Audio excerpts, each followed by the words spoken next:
सगळ्यात पहिले तर मार्क्सवादी कम्युनिस्ट पक्षाच्या वतीने आपलं जे आंदोलन चालू आहे, आताच आपले इरफान भाईंनी बरेच मुद्दे मागितले आणि आमच्या प्रति खूप जास्त नाराजी व्यक्त केलेली आहे. साहजिक आहे इरफान भाई, आपण नाराजी व्यक्त केली, परंतु सुरुवातीच्या 2 दिवसामध्ये माझ्या घरामध्ये स्वतःचे कॅन्सर पेशंट असल्याने मला तिकडे घरी जावं लागलं. त्याच्यामुळे मला उशिरा आपल्या आंदोलनाला सामोरं जाता आलं. बहुतांश विषय तहसीलदार किंवा तहसील कार्यालयाशी संबंधित आहे असं आपण सांगितलं. तुम्ही सांगितलं की 1 पाऊल आपण पुढे या, तर मी आपल्या साक्षीने सांगतो 1 नाही 10 पावलं पुढे यायला मी तयार आहे. इथून पुढे आमचं कार्यालयाने मी स्वतः प्रत्येक गोष्टीमध्ये आपल्या आदिवासी बांधवांच्या सोबत असेल. जेव्हा आपल्याला गरज पडेल त्या प्रत्येक वेळेला आम्ही हर्सूलला स्वतः येऊ, ठाणापडाला येऊ, आमच्या कार्यालयाचे दिवस तिथे फिक्स करून देऊ. तुम्हाला त्र्यंबकला याची गरज पडणार नाही. आमच्या कार्यालयाशी संबंधित कोणतेही विषय असू द्या, एकाही आदिवासी माणसाची पिळवणूक होणार नाही झाली तर मी माझा नंबर देतो, मला थेट फोन करायचा, अर्ध्या रात्री मी तुमच्या सोबत असेल. मी स्वतः गरीब माणसाच्या शेतकरी कुटुंबातच जन्माला आलो आहे, पण माझी आणि तुमची भेट थोडीशी मागे पुढे झाली. आम्ही सुद्धा मार्क्स साहेबांचाच अभ्यास केलाय, आमच्याही डोक्यात मार्क्सच आहे हे पण मी तुम्हाला सांगतो.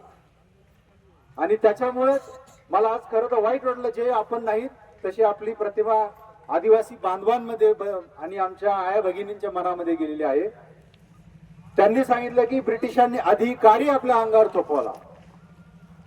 इरफान भाई, आम्ही अधिकारी नाही, आम्ही सेवक आहे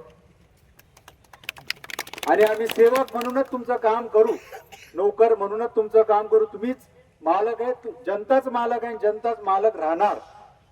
हे पण आम्हाला मान्य आहे की आमच्या अगोदरच्या काही लोकांनी, काही कर्मचाऱ्यांनी, जसं यांनी सांगितलं आता की फाईली काही आपल्या गहाळ झाल्या, काही कागद गहाळ झाले. आपल्या लोकांना, आमच्या कर्मचाऱ्यांमुळे त्रास होतो, पण इथून पुढे तसं कधीही होणार नाही ही मी तुम्हाला सगळ्यांच्या साक्षीने इथे आज ग्वाही देतो. कोणतेही कागद हरवणार नाही, कोणाचंही काम आमच्या कार्यालयात थांबणार नाही. आलेल्या माणसामध्ये सगळ्यात पहिले गरिबांचं आणि आदिवासी समाजाच्या लोकांचं काम होईल, बाकीच्याचं काम नंतर होईल. श्रीमंताचं काम नंतर करू, पहिलं आपलं काम करू.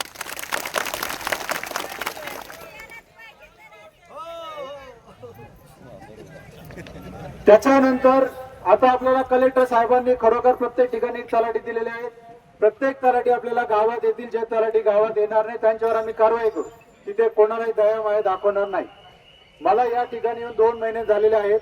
त्र्यंबक तालुका आम्हाला समजायच्या आत, आमच्या पाठीमागे नगर परिषदेची निवडणूक, त्याच्यानंतर महानगरपालिका निवडणूक, त्याच्यानंतर निवृत्तीनाथ महाराजांची यात्रा, अशा ह्या गोष्टींमुळे माझा आणि तुमचा भेट होऊ शकली नाही. मला हर्सूलला, मी तरी हर्सूलला माझे 2 चक्कर झाल्या. एकदा अतिवृष्टी झाली तेव्हा सुद्धा मी एकदा येऊन गेलो, पण नक्कीच आमच्या तुमच्यामध्ये थोडासा एक अंतर निर्माण झालं. पण एक तुम्हाला सांगतो की यापुढे तुम्हीच पुढच्या भाषणात म्हणणार की नाशिक जिल्ह्यात सगळ्यात चांगलं सहकार्य कोणाचं आहे, तर ते त्र्यंबकेश्वर तालुक्याचा आहे. आणि हा तालुका इरफान भाई आदिवासी समाजाला सगळ्यात पुढे 1 नाही 10 पाऊल पुढे येऊन काम करणारा तालुका असेल. आमचं कार्यालय सुद्धा 10 पाऊल पुढे येऊन काम करणार असेल. आमच्या कार्यालयाच्या कुठल्याही कर्मचाऱ्यांनी जर आपल्या कामामध्ये अडथळा आणला तर समजायचं त्या कर्मचाऱ्याचा आमच्या तालुक्यातला तो शेवटचा दिवस असेल. त्याला अजिबात इथं दया माया सापडणार नाही. तुमचे जेवढेही प्रश्न आहेत त्याच्यामध्ये इरफान भाईंनी किंवा आपल्या कुठल्याही व्यक्तींनी एक समिती स्थापन करून आमच्याकडे यावं. प्रत्येक विषयाचा आम्ही एक टाइमलाईन ठरवून की ह्या दिवसापर्यंत हे काम होईल.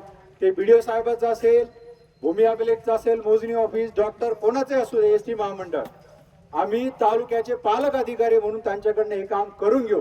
ते जर काम करत नसतील तर आमच्या कलेक्टर साहेबांपर्यंत सुद्धा त्यांची तक्रार घेऊन जाऊ. पण इथून पुढे असं होणार नाही की आमचं कार्यालय किंवा इतर डिपार्टमेंटचं काम होणार नाही आणि आम्ही शांत बसलोय, असं अजिबात होणार नाही. माझी आणि आपली आज खऱ्या अर्थाने ही पहिलीच भेट आहे. मी तुमच्यासोबत इथं बसायला तयार आहे, तुमच्यासोबत कुठेही यायला तयार आहे. आम्हाला अजिबात इरफान भाई सावलीमध्ये बसायचे आम्हाला सुद्धा अशी हाऊस नाही किंवा सावलीत बसणारे आम्ही पण माणसं नाही आहेत.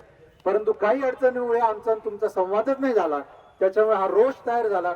त्याच्यासाठी मी आज सगळ्याच्या समोर आमच्या सर्व आदिवासी माय भगिनींची माफी मागतो.